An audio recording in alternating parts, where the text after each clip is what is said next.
All right. It's a rare early morning con session for me. It's usually late night after like a full day of work and putting kids down. I come down and uh, putting kids to bed. To be clear, yeah, I come down and read Kant. But yeah, it's a Sunday morning, and let's read some Kant. We're on to the Transcendental Logic, Second Division, Transcendental Dialectic. So this is the beginning of the Transcendental Dialectic. Introduction. 1. Of Transcendental Illusion. We have already called dialectic in general a logic of illusion.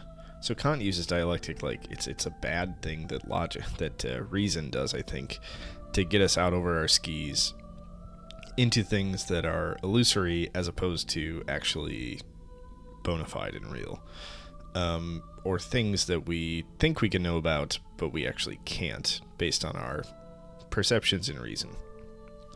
So the dialectic is a bad thing. This does not mean that it is a doctrine of probability, for probability is a truth, known, however, through insufficient grounds, the knowledge of which is therefore deficient, but not deceptive, and hence is not to be separated from the analytic part of logic. Still less can appearance and illusion be taken as identical. For truth and illusion are not the objects insofar as they are intuited, but in the judgments made about them insofar as they are thought. It is therefore quite right to say that senses do not err, because they always judge rightly. Okay. It is therefore quite right to say that senses do not err, not because they always judge rightly, but because they do not judge at all, right?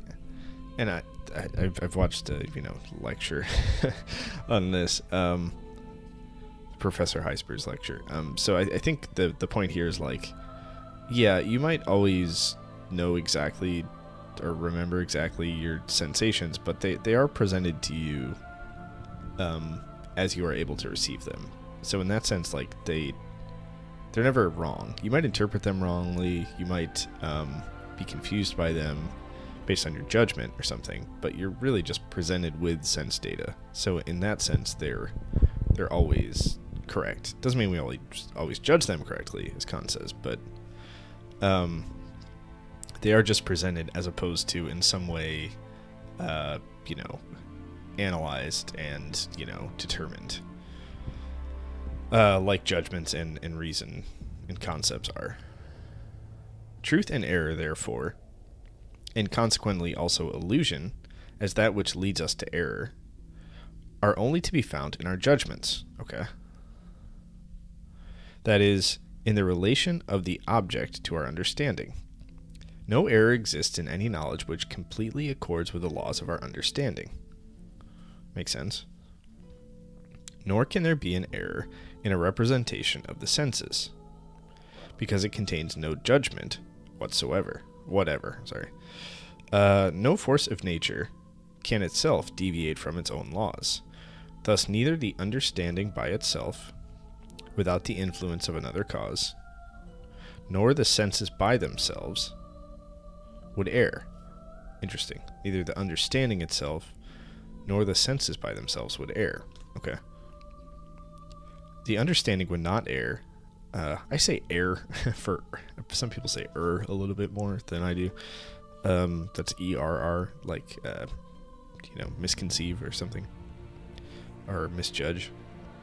The understanding would not err because as long as it acts according to its own laws, the effect, the judgment, must necessarily agree with these laws. Okay, that makes sense. And the formal test of all truth consists in this agreement with the laws of the understanding. The senses cannot err because there is no judgment at all. There is in them no judgment at all, whether true or false. Now, as we have no other sources of knowledge but these two, it follows that error can only arise through the unperceived influence of the sensibility on the understanding. Okay. The unperceived influence of the sensibility on the understanding. Through this influence, it happens that subjective grounds of judgment become mixed up with the objective ones. Yeah. And cause them to deviate from their destination, just as a body in motion would, if left to itself, always follow a straight line in the same direction, but is sent into a curvilinear motion if another force acting in another direction influences it at the same time. In order to distinguish the specific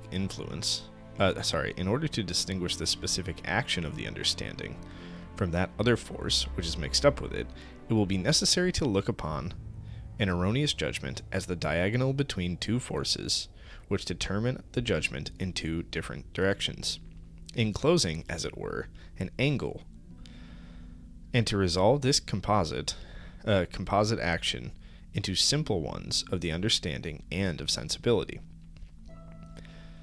In the case of pure a priori judgments, this must be done by transcendental reflection. In the case of pure a priori judgment, this must be done by transcendental reflection. Yeah, that's the kind of stuff we've been doing. Whereby, as we have already shown, every representation is assigned its position in the faculty of knowledge corresponding to it, and whereby the influence of sensibility upon the understanding is therefore likewise distinguished. Okay.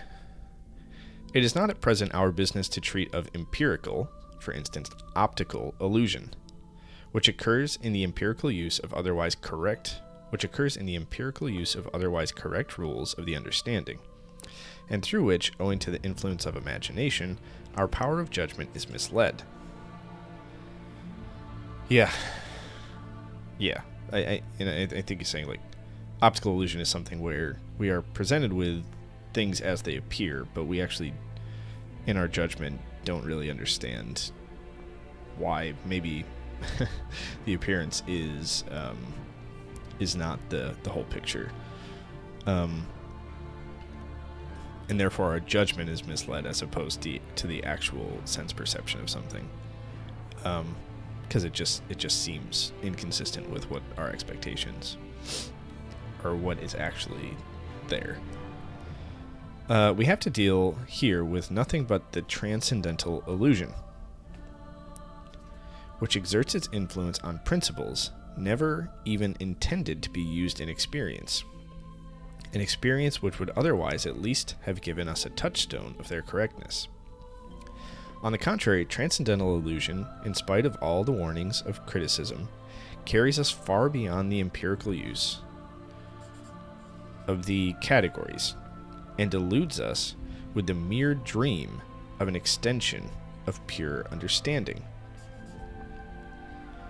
All principles, the application of which is entirely confined within the limits of possible experience, we shall call immanent principles. So it's principles, the application of which is entirely confined within the limits of possible experience. Okay. Within the limits of possible experience. Okay. Shall call immanent principles. That's not how you spell immanent, is it? Whatever. My copy, the Penguin Classics copy, spells it immanent. Isn't it E? I'm not that great at spelling, but I'm okay. Or is it I? I don't fucking know, but A doesn't look... It's I. Yeah, it's I, but A doesn't look right. Anyway, it doesn't really matter. I don't think it's a difference in meaning. Those, on the contrary, which tend to transgress these limits, transcendent principles. Okay, so we have the limits of possible experience, then we have things that transgress possible experience. So the first is immanent, and the second is are transcendent principles. I do not mean by these latter the transcendental use or abuse of categories, which is a mere error of the power of the judgment when it is not sufficiently subdued by criticism, and so is not sufficiently attentive to the limits of the sphere within which alone our pure understanding is allowed to play. Rather, I mean actual principles which call upon us to break down all those barriers, and to claim a perfectly new territory which does not recognize any demarcation at all. Thus, transcendental and transcendent do not mean the same. And I think we talked about this. This was like a point made in the introduction, or at least that Professor Gijsbers made, where it's transcendental is this idea of obviously looking at things and trying to establish things a priori prior to actually experience and kind of, whatever. That's what we've been talking about for like 200 pages. And transcendent is like Kant just said, things that are outside the bounds of normal sense data, like the soul, I don't know, heaven, stuff like that. The principles of the pure understanding that we explained before are meant to be only of empirical and not transcendental use. Yes, like the categories and stuff, that you can't use it on transcendental. Like transcendental things don't necessarily fit into the categories. That is the use extending beyond the limits of experience.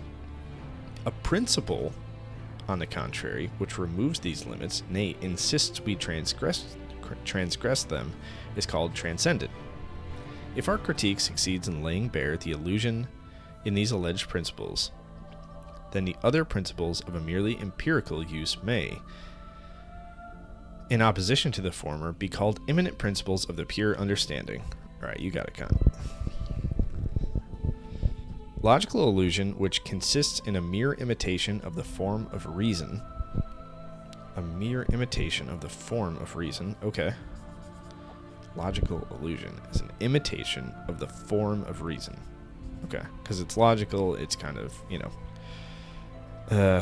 intellectual or something like that. It's an illusion, so it's not true, so it's an imitation of the form of reason. It's not actual reason.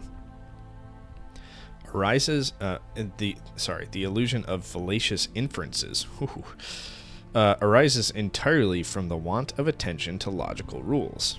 It disappears at once when our attention is roused with respect to the case before us.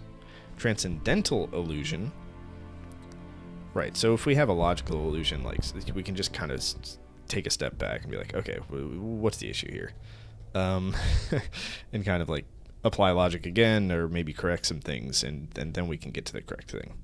Transcendental illusion, on the contrary, does not cease even after it has been uncovered, and its worthlessness clearly revealed by transcendental criticism. For instance, the illusion inherent in the proposition, the world must have a beginning in time. The cause of this, okay, so I think the point he's making is, okay, for these transcendental issues that we actually can't speak about because we don't have the tools, perception, etc. Like, it doesn't matter if we recognize that, we can't fix it. So we can't logic our way out of that like we can logical illusion. Or I should say probably reason is probably a better word to use. Sorry, opening my coffee. I hope that wasn't loud. The cause of this is that there exists in our reason, considered subjectively as a faculty of human knowledge, fundamental rules and maxims of its use, which have the appearance of objective principles. And this leads us to regard the subjective necessity of a certain connection of our concepts for the benefit of the understanding as the objective necessity in the determination of things in themselves. Sorry, I gotta reread that. And this leads us to regard the subjective necessity of a certain connection of our concepts for the benefit of the understanding as an objective necessity. Okay, it causes us to, consider things that we think should be connected or true subjectively to assert that they're actually objectively necessary. Sorry. Okay. This illusion is as impossible to avoid as it is to prevent the sea from appearing to us higher at a horizon than at the shore, because we see the horizon through higher rays of light, or better yet, to prevent the moon from appearing, even to an astronomer, larger at its rising, although he is not deceived by that illusion.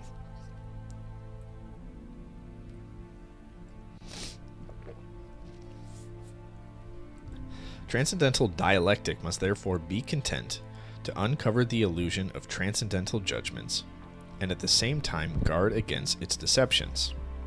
Amen. But it will never succeed in removing this transcendental illusion, like the logical illusion, and putting an end to it altogether. For here we have to deal with a natural and inevitable illusion, which itself rests on subjective principles and imputes them to us as objective ones, while logical dialectic, in removing fallacious inferences, has to deal merely with a mistake in the compliance with principles, or with an artificial illusion produced by imitating such inferences. And, I think Kant is maybe going to make more of a point of this, but, I think he's saying, and I think he covered this in the introduction, maybe. It's been a while.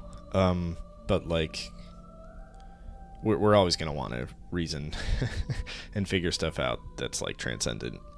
And, it's probably going to consistently trip us up, and we're probably going to be searching for subjective or are claiming subjective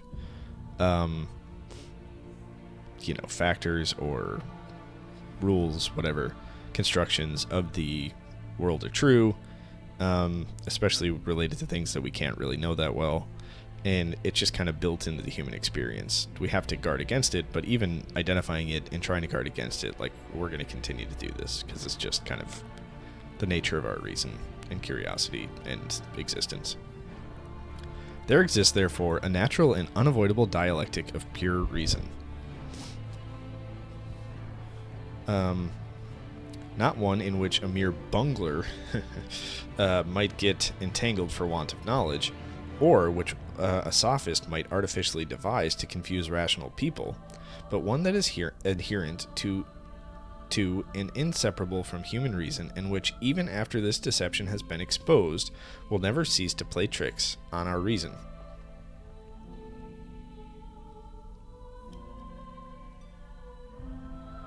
And continually precipitated into momentary aberrations, such as require to be removed again and again. Okay, section 2. That made sense. Yeah, that's good. Section 2. Of pure reason as the seat of transcendental illusion. A. Of reason in general. Okay, so we're talking about transcendental illusions again. And those are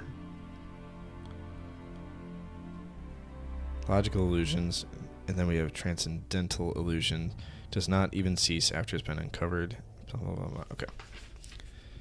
A. Of reason in general.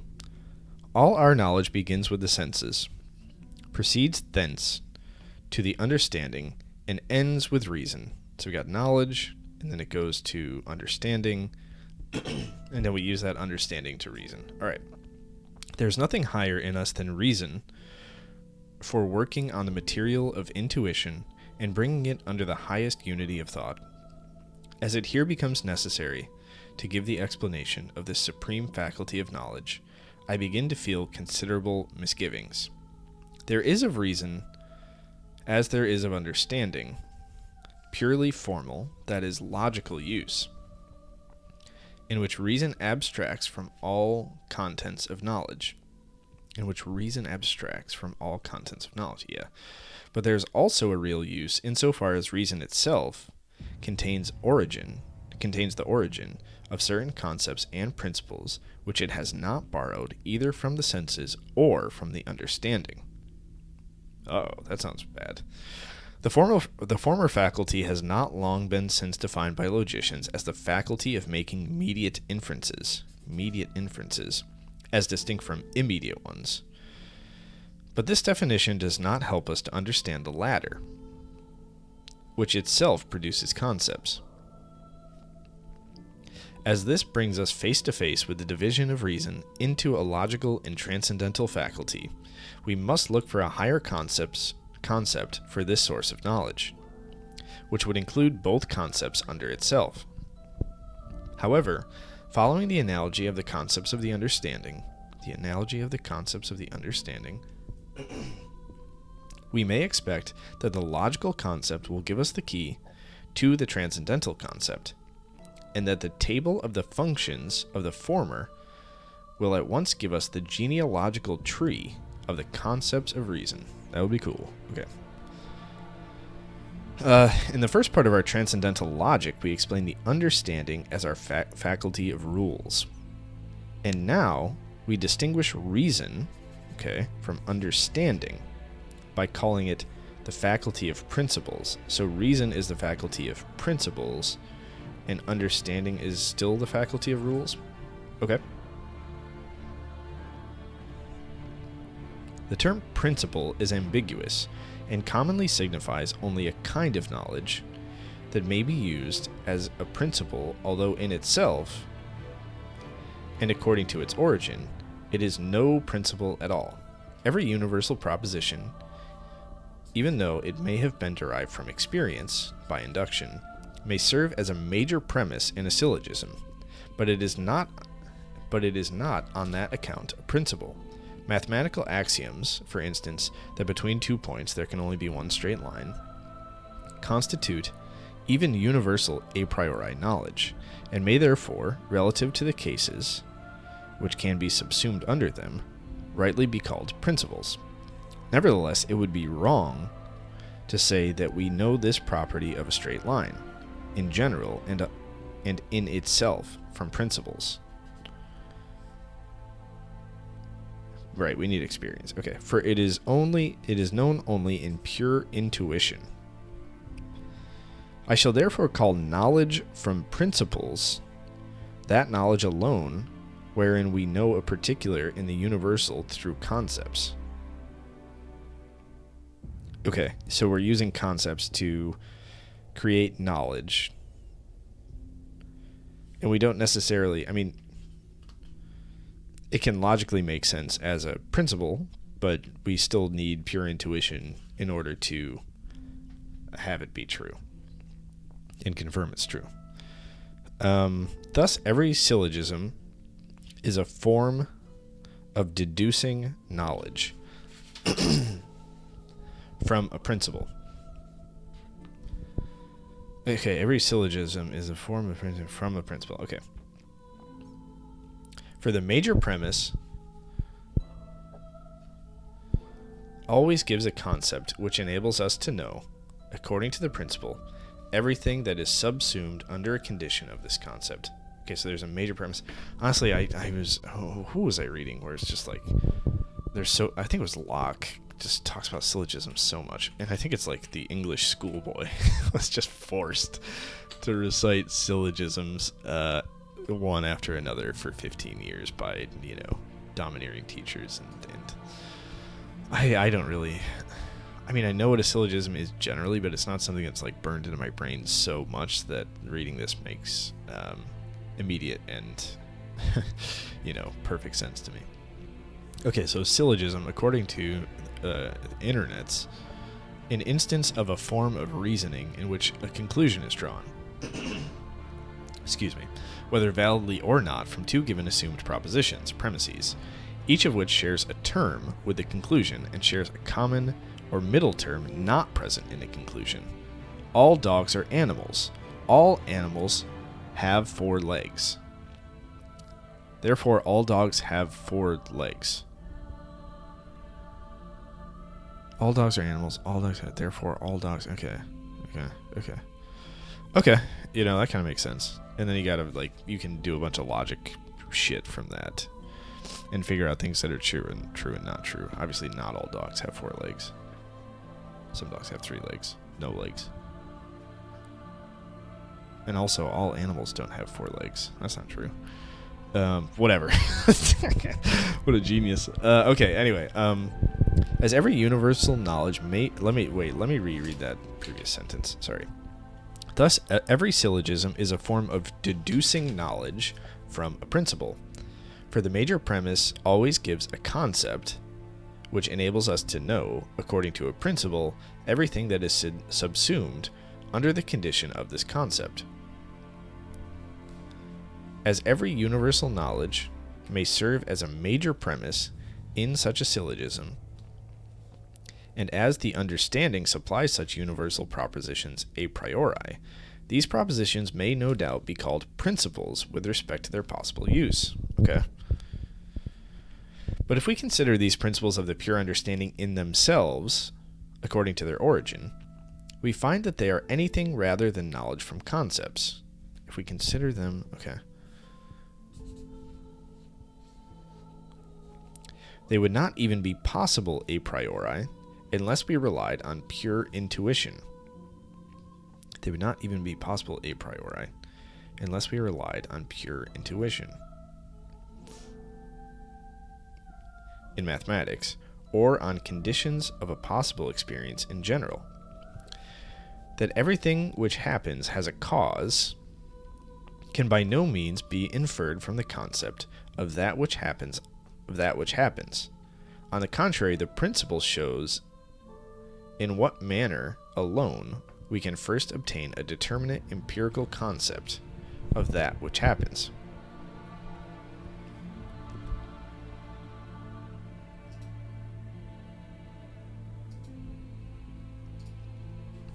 Okay.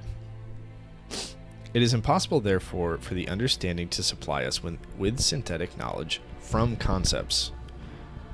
And I think he's saying, like, from concepts alone. Like, sure, we can make, like, a bunch of, like I said, syllogisms, like, interconnecting things. Okay, this makes sense. But they're not actual principles, necessarily. And it is really that kind of knowledge, which I call principles, absolutely, while all universal propositions in general may be called comparative principles. It is an old wish, which at some future time, however distant, may be realized, namely that instead of the endless variety of civil laws, their principles might be discovered. Yeah, this is kind of it's just like the natural law argument. And for therein alone lies the secret of simplifying, as they say, legislation.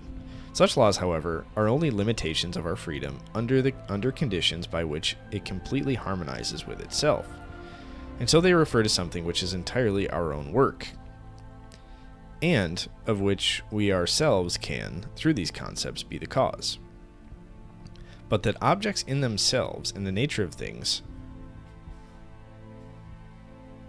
should be subject to principles and be determined according to mere concepts is, if not impossible, at all events extremely nonsensical. But be that as it may, for on this point we still have all the work of investigation to do, so much at least is clear, that knowledge from principles in themselves is something totally different from mere knowledge of the understanding. Knowledge of the understanding in the form of a principle can no doubt precede other knowledge, but in itself, insofar as it is synthetic, it is not based on mere thought, nor does it contain a universal according to concepts. Right. And, that's because we need experience for it, and then we can kind of figure stuff out. I think is what he's saying. If the understanding is a faculty for producing unity, of appearances according to rules, then reason is the faculty for producing unity of the rules of the understanding under principles. Right. So, Kant has said this, like, we have experience, and then it funnels itself through the understanding. There's the unity of apperception, etc., etc. And we kind of organize and formulate appearances according to those rules e.g. the categories. And then reason, he's saying here, is the faculty of producing unity of the rules of the understanding under principles. Okay. So we use those rules, and then we can make greater, probably more universal principles. Reason, therefore, at first never looks directly to experience, nor to any object, but to the understanding, in order to impart its manifold kinds of knowledge, an a priori unity through concepts. A unity which may be called the unity of reason, and which is very different from the unity which can be produced by understanding. Okay, this is the universal concept of the faculty of reason, insofar as it was possible to make it understandable without the help of illustrations, which are to be given later.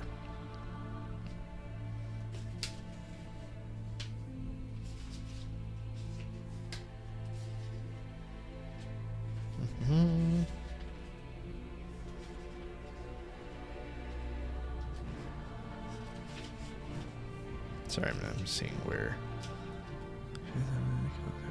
Okay. The logical use of reason.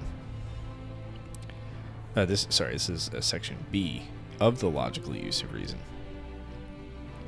A distinction is commonly made between what is immediately known and what is only inferred.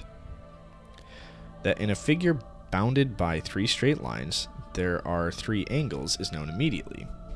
But that these angles together are equal to 2 right angles is only inferred. As we are constantly obliged to make inferences, we grow so accustomed to it that in the end we no longer notice this distinction. True. And often, as in the case of the so-called deception of the senses, mistake what we have only inferred for something perceived immediately. Okay. In every syllogism, there is first one fundamental proposition, one other, namely the conclusion, which is drawn from it, and lastly, the inference, consequence, according to which the truth of the latter is inevitably connected with the truth of the former. If the inferred judgment is already so contained in the first judgment, if the inferred judgment is already so contained in the first judgment that it can be derived from it without the mediation of a third representation, then the inference is called immediate. I should prefer to call it an inference of the understanding. Of course, we have to name it something else. But if besides the fundamental proposition, another judgment is required to bring out the conclusion, then the inference is called an inference of reason or syllogism. Makes sense? In the proposition, all human beings are mortal, not true, the following propositions are contained. Some human beings are mortal. Some mortals are human beings. Or, nothing that is immortal is a human being. And these are, therefore, immediate conclusions from the first. Okay? The proposition, on the contrary, all scholars are immortal, is not contained contained in the fundamental judgment because the concept of scholars does not occur in it. It can only be inferred from it by means of an intermediate judgment. In every syllogism, I first think a rule by means of the understanding, then I subsume some specific knowledge under the condition of the rule. I'm skipping the Latin. Parentheses. I then subsume some specific knowledge under the condition of that rule by means of the power of judgment. And I finally determine my knowledge through the predicate of the rule. That is, a priori through reason, without experiencing it. Okay. It is therefore the relation represented by the major premise as the rule between knowledge and its condition that constitutes the different kinds of syllogisms. Syllogisms are therefore threefold, like all judgments. Okay, insofar as they differ from one another in the manner in which they express the relation of a given knowledge and the understanding. Namely, they are either categorical, hypothetical, or disjunctive.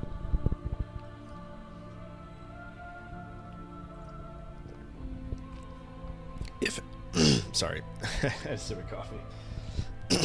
If, as often happens, the conclusion is put forward as a judgment,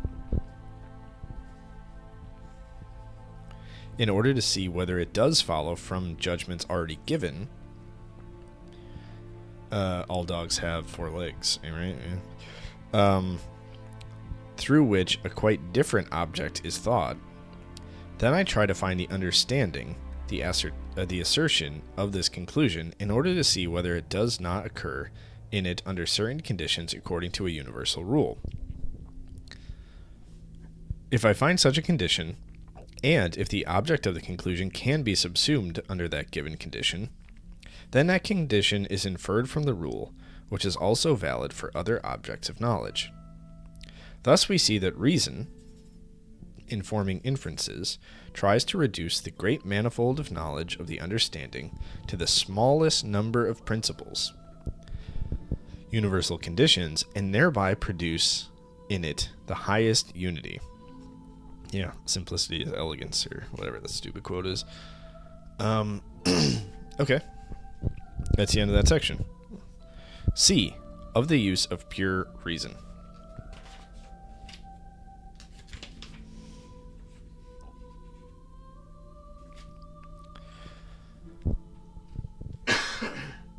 Excuse me. The question to which we have at present to give an answer, though only a preliminary one, is this: can we isolate reason? And does it then by itself still constitute an independent source of concepts and judgments which spring from it alone, and through which it has reference to objects?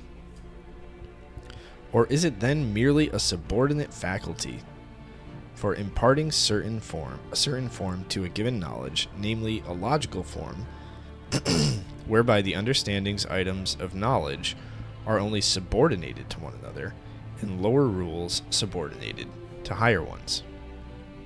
I gotta read that again. And maybe drink some water instead of coffee. It's my fucking throat. It's killing me.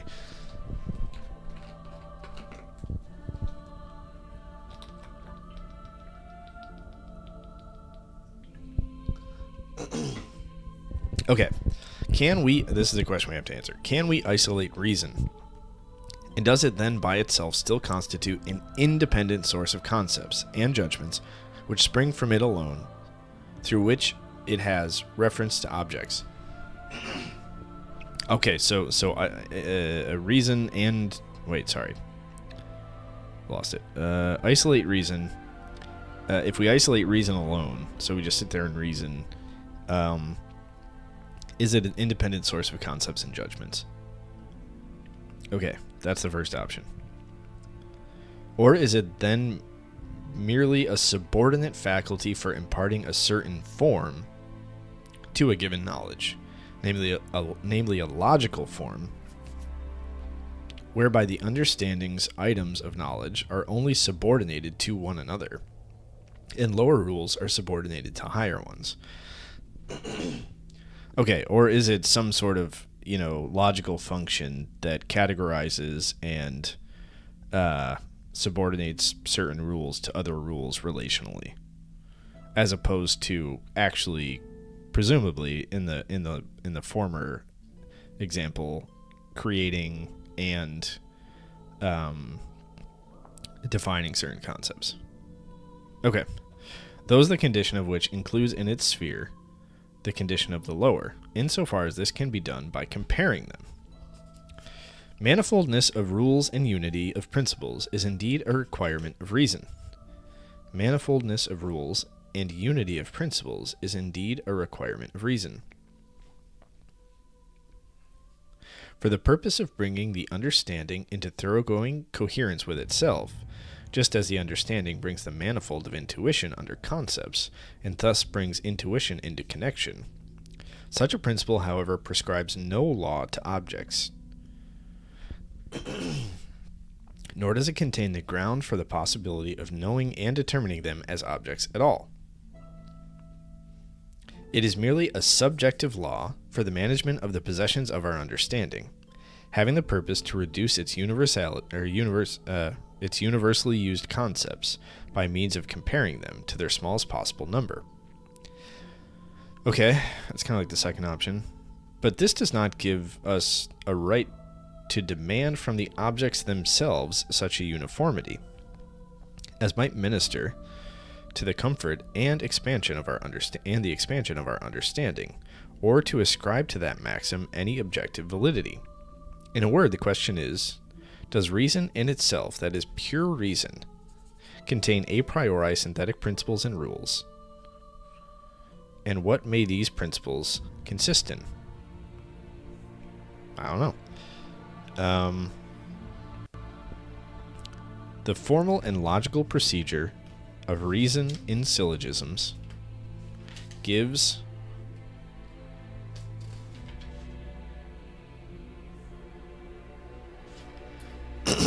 us sufficient guidance as to the grounds on which the transcendental principle of synthetic knowledge through pure reason is likely to rest. Great. First, a syllogism, as a function of reason, does not concern itself with intuitions in order to bring them under rules. That's true. As the understanding does with its categories, but concerns itself with concepts and judgments. Right. Although pure reason does concern itself with objects, it has no immediate relation to them or their intuition, but only to the understanding and its judgments. These at first turn to the senses and their intuition, so as to determine their object. Unity of reason, therefore, is not the unity of a possible experience, but is essentially different from it, as the unity of the understanding. That makes sense. The principle that everything which happens has a cause is not a principle known or prescribed by reason. It makes the unity of experience possible and borrows something from reason. Okay. Reason without this relation to possible experience, and so from concepts, could never have imposed such a synthetic unity. So reason could not have done that alone. Okay. I'm sorry, I'm going to read a couple of sentences. Although pure reason does not concern itself with objects, it has no immediate does concern itself with objects, I'm sorry. It has no immediate relation to them and their intuition, but only to the understanding and its judgments. That makes sense. So reason is using, obviously, understanding and judgments to make rules, but it is not necessarily related to objects. There may be some, and I think the latter half of this paragraph is talking about, there may be some instances where, okay, you've used reason and judgment, concepts and judgments to surmise certain things through reason, but like, you then need, you don't need experience to do that, but then you need experience on the back end to maybe make that, figure out whether that's true and actually applies to the world. But you don't need it on the front end to figure out the form and the rules and the interrelations. Secondly, reason in its logical use seeks the universal condition of its judgment. The conclusion, and the syllogism produced by reason is itself nothing but a judgment made by means of subsuming its condition under a universal rule.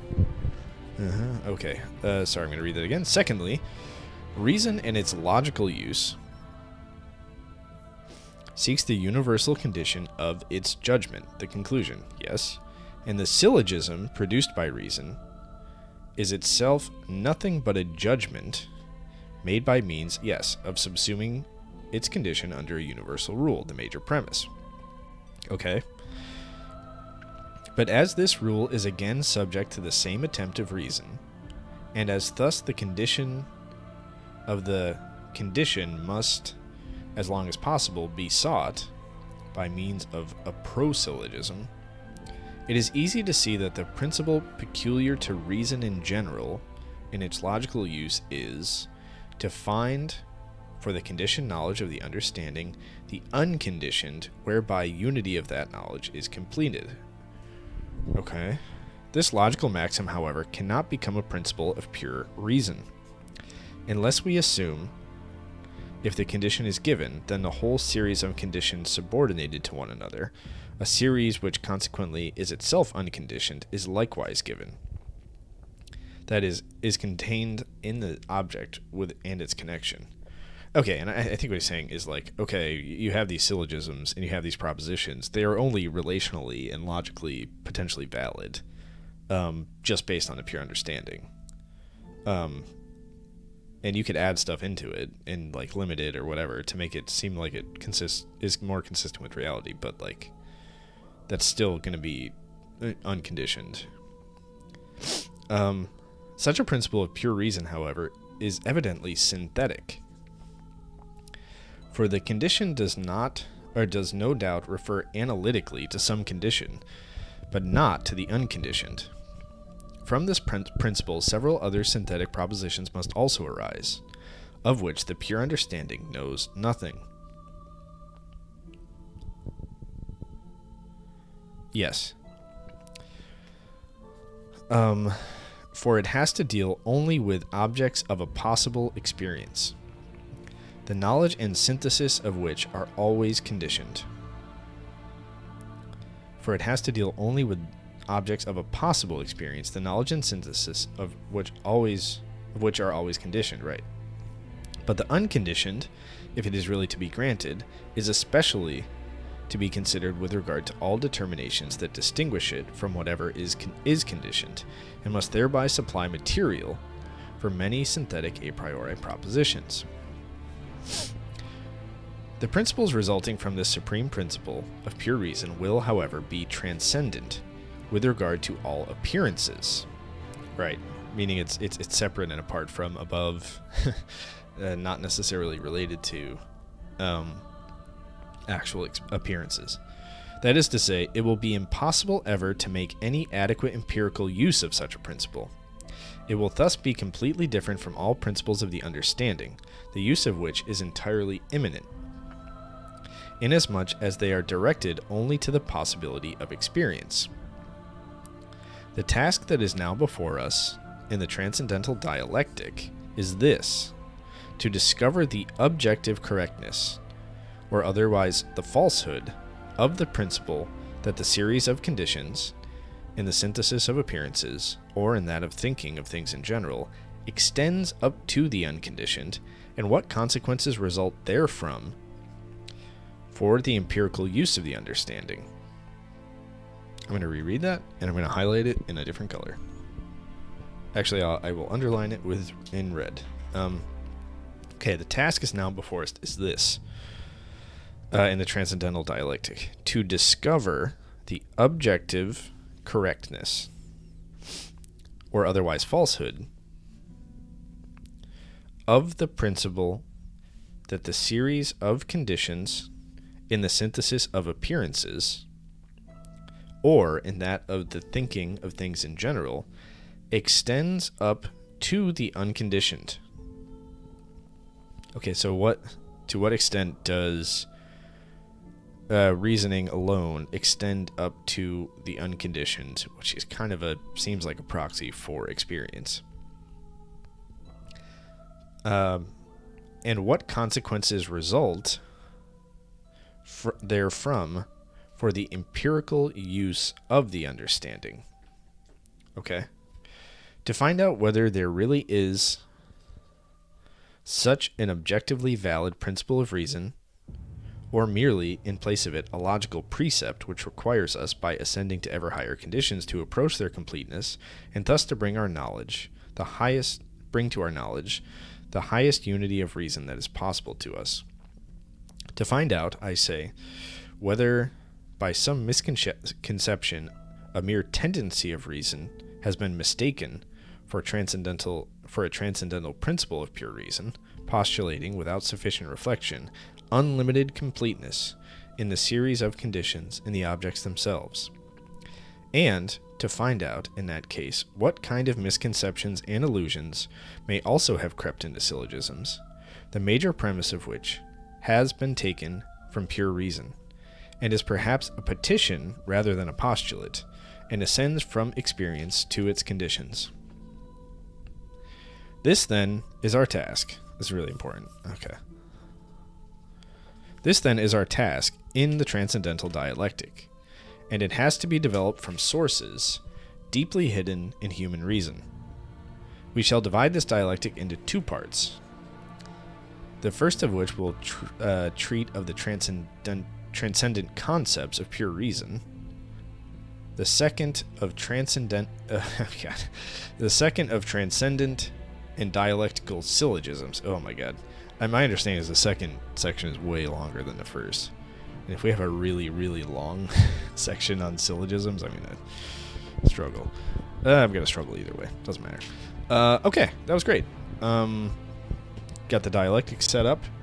I think that mostly makes sense. And yeah, excited to... I'm on 296 of the Penguin classic version. It's B367, A310. And we will start with the Transcendental Dialectic, Book 1 of the Concepts of Pure Reason. Hopefully soon.